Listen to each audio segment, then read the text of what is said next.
रात गहरी थी और शहर आर्गोस की सबसे पुरानी हवेली के ऊपर चांद झुका बैठा था। हवेली के पीछे की पत्थर वाली दीवार पर एक साया बड़ी चतुराई से चढ़ रहा था। वो था आरिन, 18 साल का चोर जो चोरी को कला मानता था। उसका लक्ष्य था हवेली की 5वीं मंजिल पर बने बंद कक्ष में रखा हुआ रहस्यमयी चांदी का बॉक्स, जिसके बारे में कहा जाता था कि उसे कभी खोला नहीं गया। आरिन छत की बालकनी में घुसा और पुरानी खिड़की का ताला तोड़कर अंदर फिसल गया। कमरा खाली था, सिवाय एक अलमारी के ऊपर रखे उस छोटे बॉक्स के जो हल्की नीली चमक दे रहा था। आरिन ने बिना झिझक उसे उठा लिया, लेकिन जैसे ही उसकी उंगलियां बॉक्स से टकराईं, एक अजीब सी तेज धुन हवा में गूंज उठी। रोशनी फैल गई और उसने सिहरते हुए हाथ खींच लिया। हाथ मत लगाना। आवाज नर्म थी पर चेतावनी भरी। आरिन पूरी तरह जड़ हो गया। उसकी आंखों के सामने अचानक एक आकृति तैरकर उभरी, एक लड़की, मगर उसकी त्वचा हल्की पारदर्शी, आंखें सितारों जैसी और उसके चारों ओर हवा में लहराते पंख। वो परी थी। आरिन की सांस अटक गई। तुम कोई जादुई सुरक्षा हो? वो मुस्कुराई, पर उसकी आंखें ठंडी रहीं। मैं अलारिया हूं, और ये बॉक्स तुम्हारी दुनिया की चीज नहीं। आरिन पीछे नहीं हटा। तो फिर मुझे इससे क्या लेना देना? मैं बेचने नहीं आया, इसे एक कलेक्टर ने मंगवाया है। अलारिया ने ठहरकर उसे देखा। और तुम पैसों की खातिर जो भी मिले उठा ले जाते हो? आरिन ने हंस दिया। मैं चोर हूं, यही काम है मेरा। नैतिकता के उपदेश मत देना। अलारिया ने उसकी तरफ एक हाथ बढ़ाया और अचानक पूरा कमरा उसके कंधों तक हल्का गुरुत्वहीन हो गया।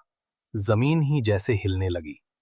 ये बॉक्स, अलारिया बोली, वास्तव में एक कैद खाना है, एक परी के लिए जिसे सदियों पहले जादू से कैद किया गया था। आरिन ने भौहें टेढ़ी की। और तुम कौन हो? पहरेदार? वो करीब आई। नहीं, मैं वही हूं जो इसके अंदर थी, जब तक इसने अपना जादू खोया नहीं। आरिन चौंका। मतलब तुम पहले बंद थीं, फिर निकल आईं। तो अब ये खाली है, मैं ले जा सकता हूं। अलारिया हंसी, इस बार धीमी और कुछ रहस्यमयी।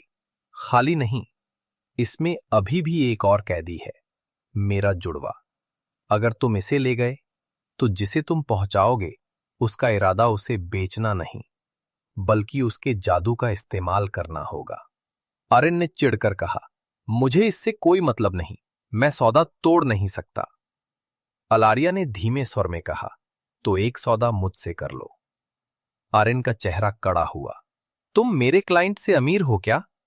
अलारिया ने उंगली उठाई। कमरे के एक कोने में हवा थरथराई और वहां सोने के सिक्कों का ढेर उभर आया, इतने कि 10 जन्म आराम से निकल जाएं। आरिन एक पल को ठिठका, फिर बोला, अगर ये असली हैं तो तुम चाहती क्या हो? अलारिया की आंखें गहरी हो गईं। तुम इस बॉक्स को खोलो। आरिन ने सिक्कों से नजर हटाए बिना कहा, अगर इसमें फिर से तुम जैसा कुछ निकला तो? अलारिया शांत थी। इस बार जो निकलेगा वो मुझसे कहीं ज्यादा खतरनाक है, लेकिन उसे बांधा नहीं जा सकता बिना इंसानी हाथों के। आरिन चौंका। इंसानी हाथ ही क्यों? क्योंकि इंसानों ने ही ये कैद बनाई थी। आरिन ने हल्का व्यंग किया। सच में?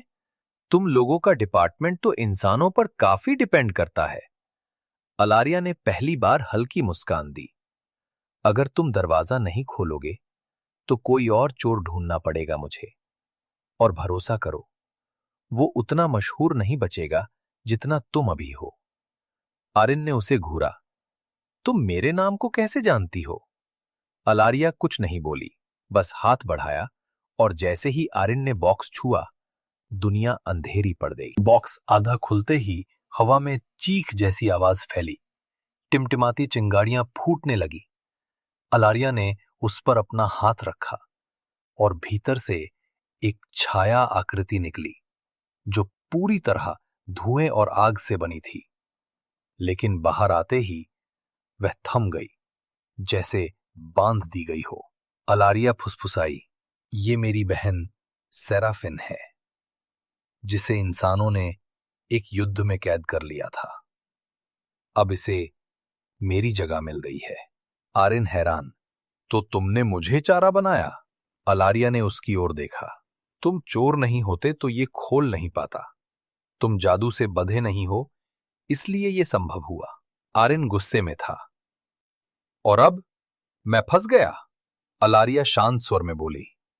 नहीं, सौदा पूरा हुआ। सोना तुम्हारा, और तुम्हारा नाम अब कोई शिकारी भूल जाएगा। आरिन ने देखा, सिक्के वहीं पड़े थे, पर कमरे की दीवारें फीकी पड़ रही थीं, जैसे सब गायब होने वाला हो। अलारिया ने आखिरी बार कहा, जब अगली बार कुछ चुराओगे तो जान लेना, कुछ चीजें खुद चोर चुनती हैं। और वह हवा में बिखर गई। अगली सुबह आरिन अपने ठिकाने में जागा। हाथ में वही तांबे का बॉक्स था, मगर खाली, और सिक्के भी यथावत। बस एक चीज बदली थी, उसके कंधे पर हल्का सा बैंगनी निशान, जैसे किसी पंख का छाप हो। वह धीमे से बोला, ये चोरी मेरी आखिरी नहीं होने वाली।